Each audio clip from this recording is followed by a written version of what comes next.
there, I'm Danielle, and this is the Federal Farmhouse. I'm so glad you're joining me again today. I'm looking forward to sharing with you a little bit about our home's history. I've been researching our home for the past 2.5 years, and I've really found a lot of great information about the Wehr family and their historic home.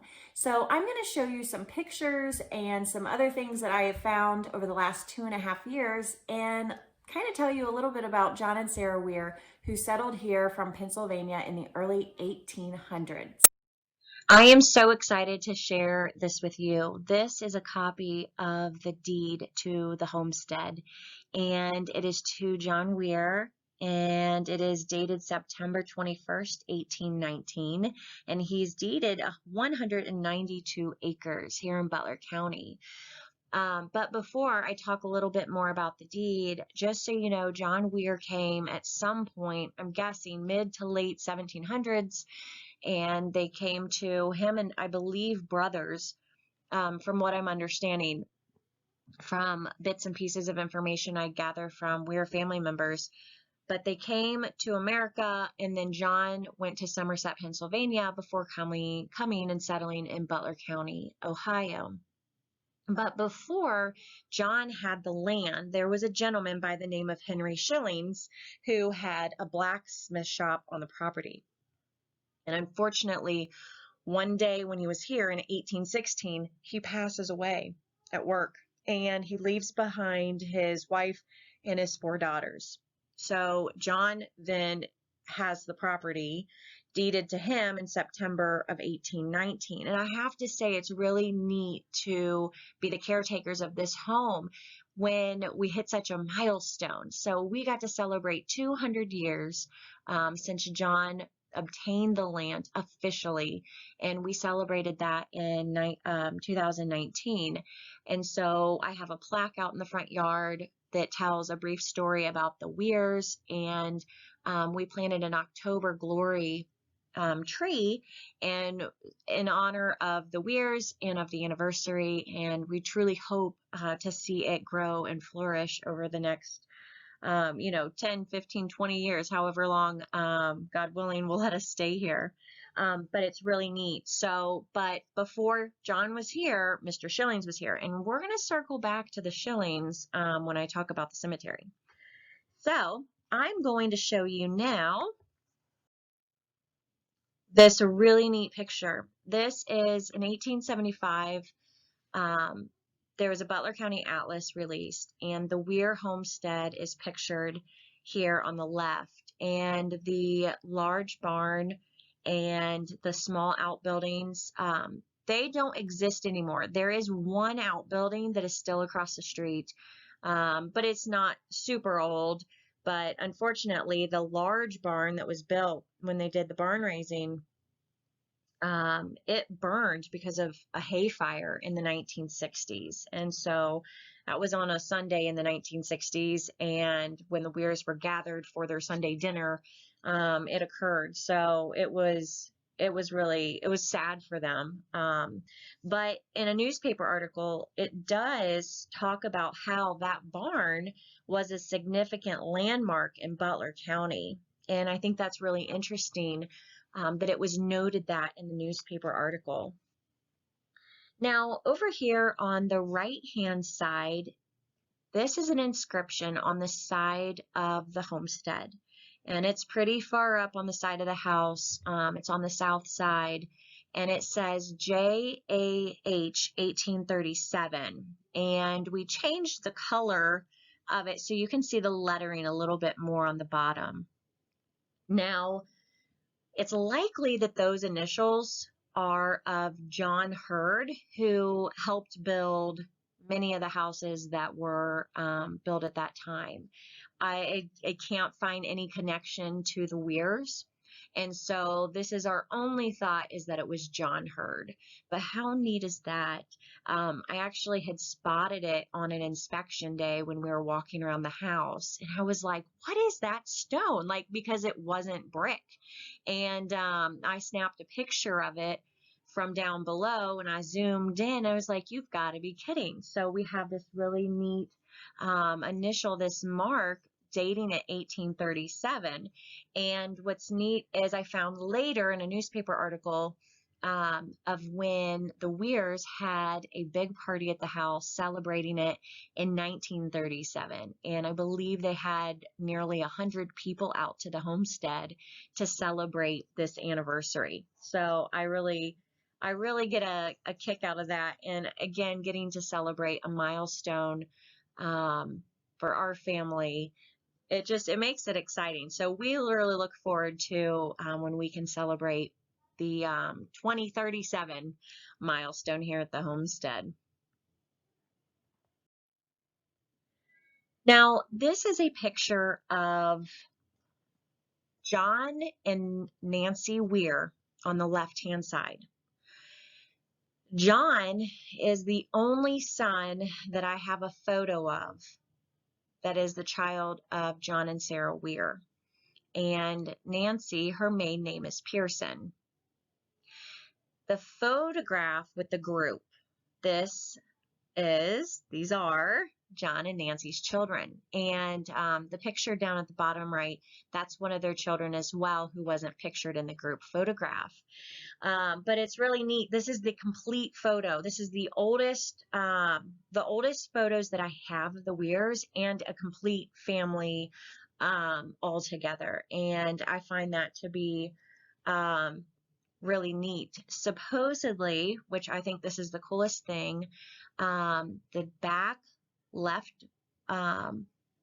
gentleman in the group picture, but back left, supposedly his daughter was tied in with a gentleman who ended up leaving her and the children. They were married but left during the time of the Riley bank robbery. And so I'm learning more from a local gentleman who's researching it, but there's some questions around Murat, or he went by Herbert, and his family and why they just picked up and left for Alabama. So that is something new and exciting that I'm hoping to look forward to getting to know more information about.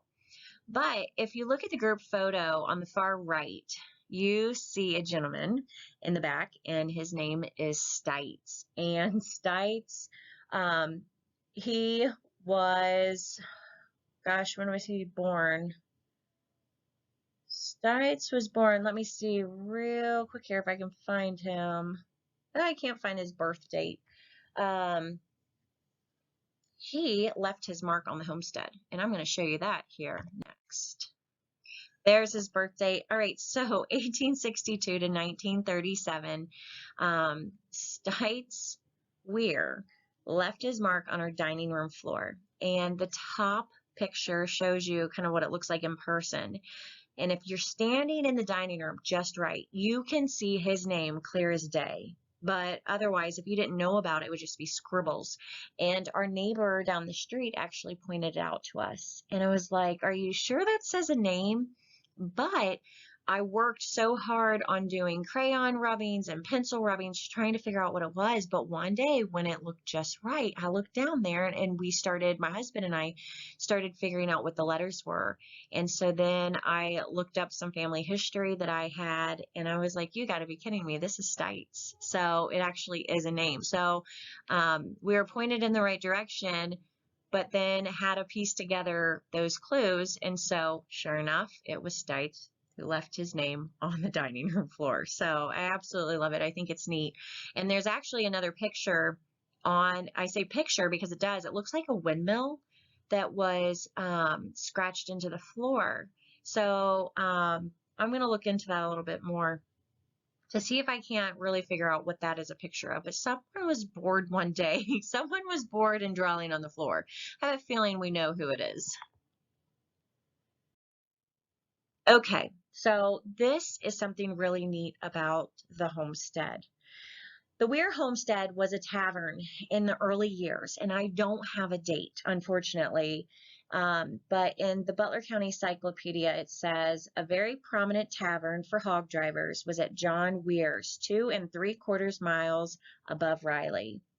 Now, the Wehr homestead was on a main route at the time, and it made it ideal for traveling to Cincinnati. People came from Indiana and traveled through through our town down to Cincinnati. It was just a main route at the time. And so a tavern back then could be a place where people would stay overnight, or a brief place that you would stop for like a meal and a rest, and then they'd get up and go on for the rest of their journey. Now, I've looked into finding the tavern license for the Weirs, and I haven't been able to find one at all.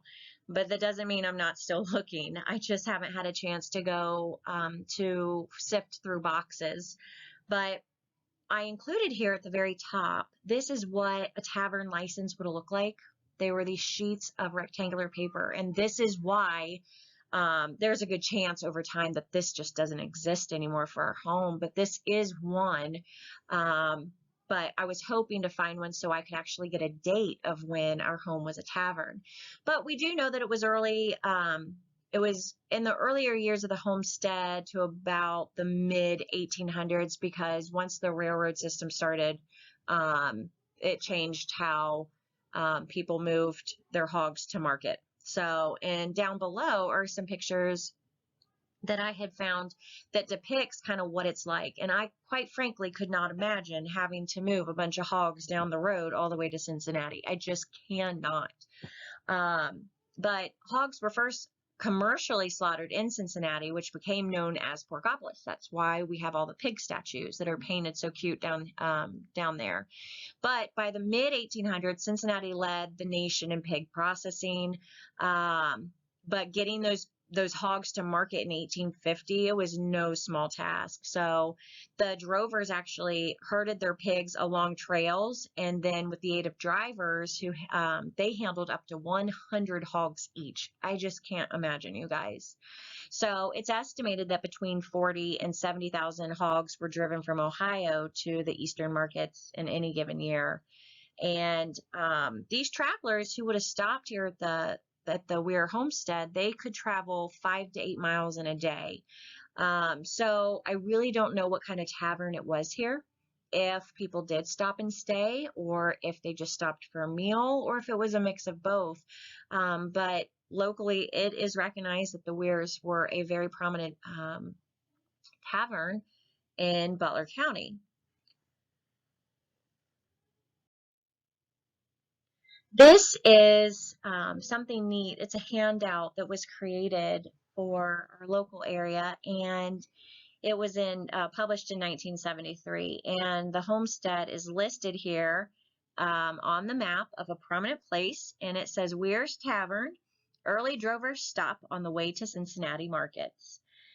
So this is really just a neat artifact to have as well. One of the local historians who has since passed shared a copy with me, and so we had this for the longest time hanging on our wall, but I've got it tucked away for now.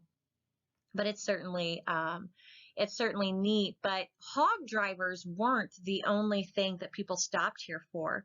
I've been told by several locals and historians that turkey drivers would stop at the homestead too, and they would put tar on their turkey's feet. It would give them kind of like a sole to their foot. And so turkey drivers stopped as well. So I found that very interesting, and I still can't imagine having hogs or turkeys in large quantities here at the homestead. I can't imagine what it would have been like that day. And how do you know whose hogs are whose? I have no idea. It's crazy. This is the Presbyterian Church in Riley, and what's really neat about it is John and Sarah were members of this church as well as their children. And at 47 years old, Sarah was one of the charter members of the church, and when it was established in 1836. In a later presentation, I'm going to talk about how the Riley Church came about, but it had started, there was a church called Bethel, and Riley came off of that. And because the church had grown and more people had moved to the area, so they started up this church, this Presbyterian church in our town. And what's neat about it is that our church actually, we attend this church, but what's neat is they still have the actual records from the early 1800s, and that is what is pictured on the right. Sarah Weir's name is circled, and you have to understand back then, the name change happened because I learned from a Weir relative and friend now. She said when the Weirs came over, some of them didn't know how to write. They couldn't even write their name. And so their name, um, they were spelled differently by everyone. And so you will see variations of the last name Weir. So anyways, the church was established in 1836. It was the building was finished in 1838. So they would have likely had meetings, or they would have had their services maybe at the local schoolhouse, or else they would have had meetings and such at charter members' homes. So it is a possibility that they were here in the parlor and had meetings, which is kind of neat to imagine. The Weir Cemetery. This is what I wanted to share with you in regards to at the beginning about Henry Schillings.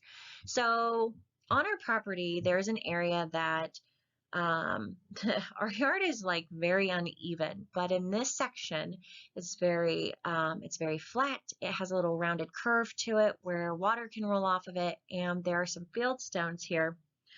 But based on Weir family history and those relatives who have been willing to share stories, the cemetery was here, and it was in this side yard.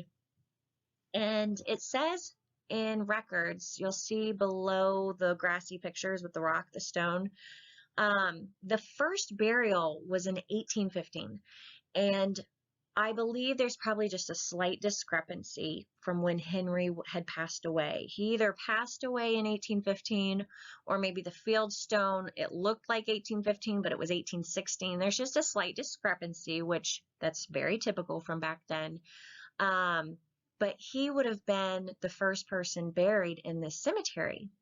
And I have to tell you, this year, I just so happened to talk to one of the descendants of Henry Schillings. And from what she has been told from her family that has passed this down, is that his wife is actually buried here as well.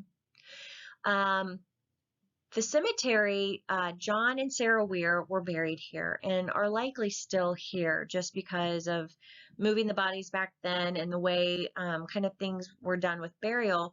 It wouldn't make sense to move them just because of the condition of things underground. So supposedly others were moved. Now, I don't have any record of it because don't you know those records just so happened to be lost. A gal had taken them home who was working on it, and she ends up passing away, and then the family couldn't find the records. So I have no idea of who was actually moved or not moved, but regardless, Henry Schillings and his, I guess, wife, maybe, are still here on the property, as well as John and Sarah Weir. Learning that our home is significant in our county's history really made us, as caretakers, feel like we have this duty to preserve her and to care for her. But in addition to, I feel like it's important to share her history, because these were people who were here in early times in the 1800s, and they were the early Americans and settlers who decided to take an adventure. They were the risk takers at the time. They were those grassroots people who were going to start communities and businesses. And I feel that those stories are somewhat forgotten, and it's important to share. So I hope you all have a fantastic weekend. I look forward to seeing you next week here at the Federal Farmhouse.